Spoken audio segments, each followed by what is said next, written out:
there, Alana Corso, managing broker, co-founding partner of Dwell Realtors. Coming to you this week to talk about what is a contingency when buying a home, and then to do a weekly series of explaining all the different types of contingencies you can have.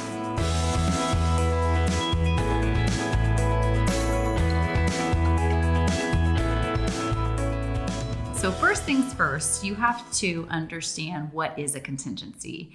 And a contingency is basically a condition, something that needs to be met in order for a purchase to go through and officially close escrow. And that contingency or condition is dictated by a time period and time frame that is a certain number of days. And so a buyer can submit an offer on a property, and they can have different contingencies within that. And I'm going to explain in the next few weeks what all those different types of contingencies are. But it would be, say a 10-day contingency for their home loan approval. And so it's that time period that the buyer has to do whatever it is they're doing in that different type of contingency, to be doing their due diligence and get it done. And then to remove the contingency means that they have done all of the work that they've satisfied that they wanted to do in their discovery process to meet that specific contingency due diligence. And then they can proceed to close to escrow. During the contingency period, if for some reason the buyer finds something that is, unfavorable or is, something that they weren't expecting, it gives them the option to actually cancel the contract and get their deposit, their earnest money, 3% deposit back.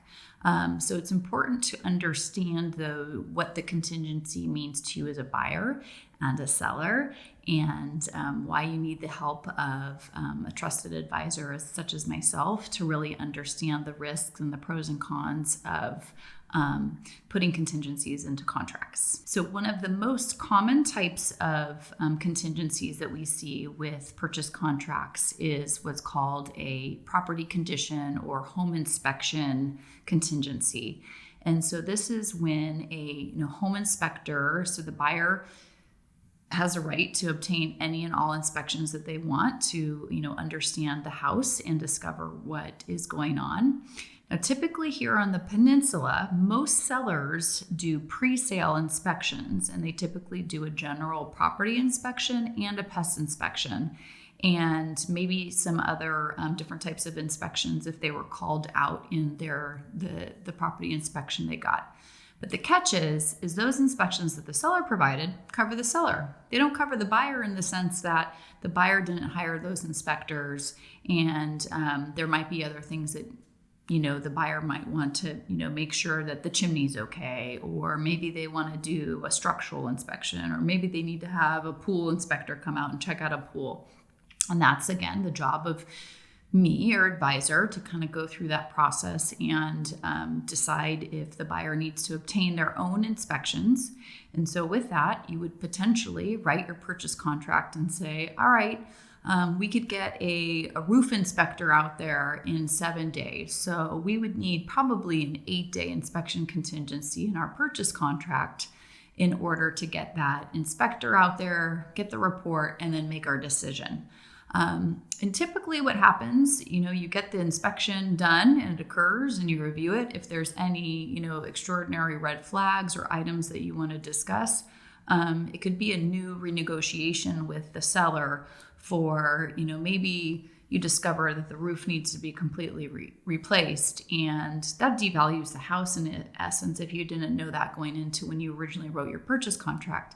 So that's something that, you would work with me and we would figure out, okay, no big deal, or is this something we want to ask for credit for? Do we want a price reduction? Certain things like that. So again, it's the teamwork we have when you're getting those inspections done to understand kind of what that means to your purchase, and if you're comfortable moving forward in the transaction and enough to remove your contingency for that inspection contingency. When you did that contingency removal, it's basically your point where you're like, no more issues with the inspections at the house. We're ready to move forward and proceed to escrow. And at that point forward, once you formally have sent a contingency remover that both the buyer and seller have sent, you cannot get your deposit back should you decide to cancel at that point. So again, a lot of things to think about and discuss with a real estate professional such as myself. It can be overwhelming and kind of crazy, especially here in our Bay Area market where a lot of people write offers with no contingencies. And so that's kind of the lay of the land for our first week in this series that we're going to cover with our contingencies and understanding that home inspection contingency. It's, again, overwhelming and confusing, can be confusing. So that's your job, is to reach out to me. Let me know what questions you have. And if you want to help understanding the process, I'm happy to do so at any time. I look forward to connecting with you next week to talk about the mortgage and appraisal contingencies.